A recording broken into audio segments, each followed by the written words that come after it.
Y'all, watch this and then we'll talk about it. Do ba do ba do ba do ba do ba do ba do ba do ba do boo do a boo ba do boo boo ba do.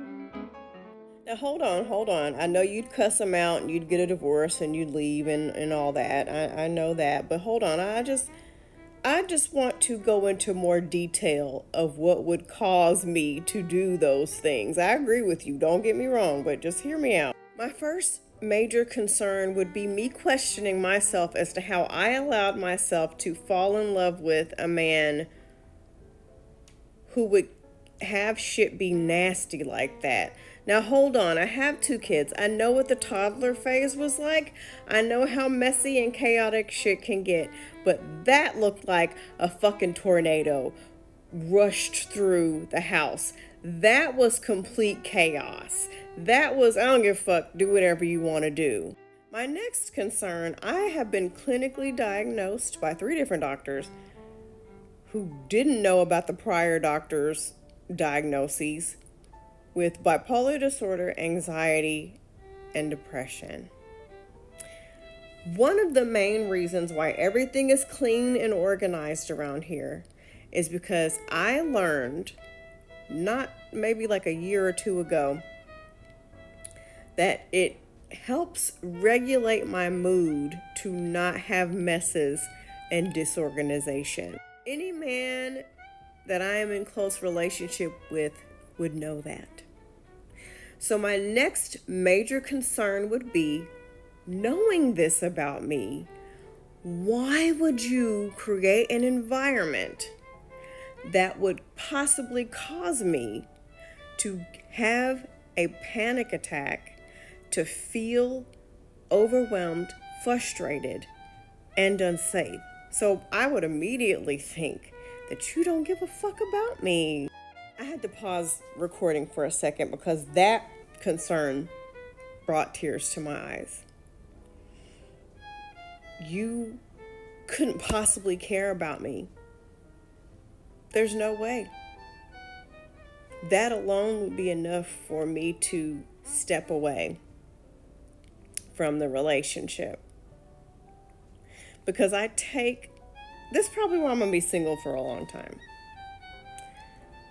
I take the peace and my mental health and regulating my emotions very seriously.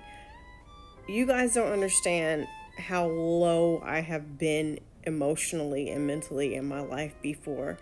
And I make it a priority to not do things that are going to bring me to those points ever again. And you might think that I am being too sensitive. You might think that I am overreacting, but you have not been through, I'm getting emotional again, but you have not been through the things that I have been through.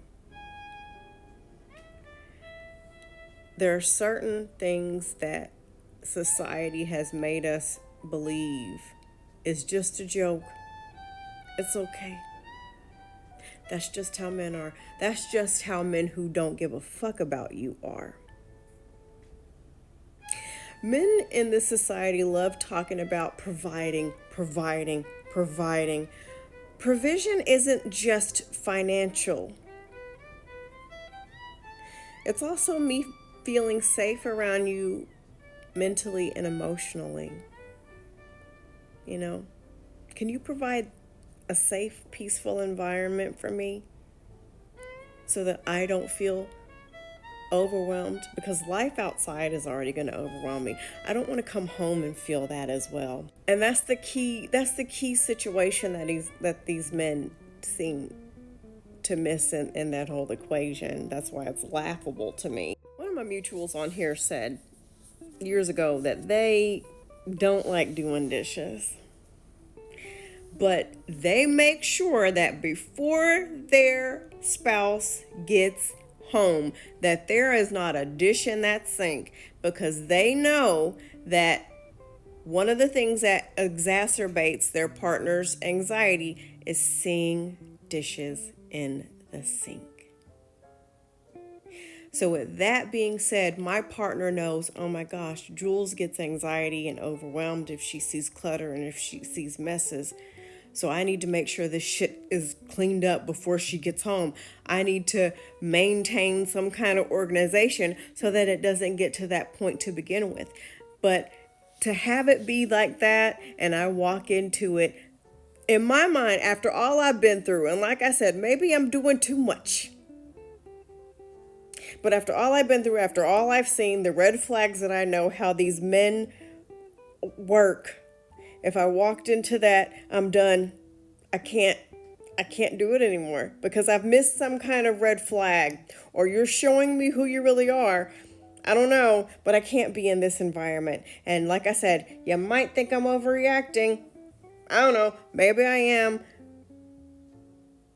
But a lot of these men are blatantly showing you that they don't give a fuck about you. And because of patriarchy, how we've been groomed and taught, we think that shit's funny. It's actually not. It's actually a bright, beaming red flag that shit's about to get worse.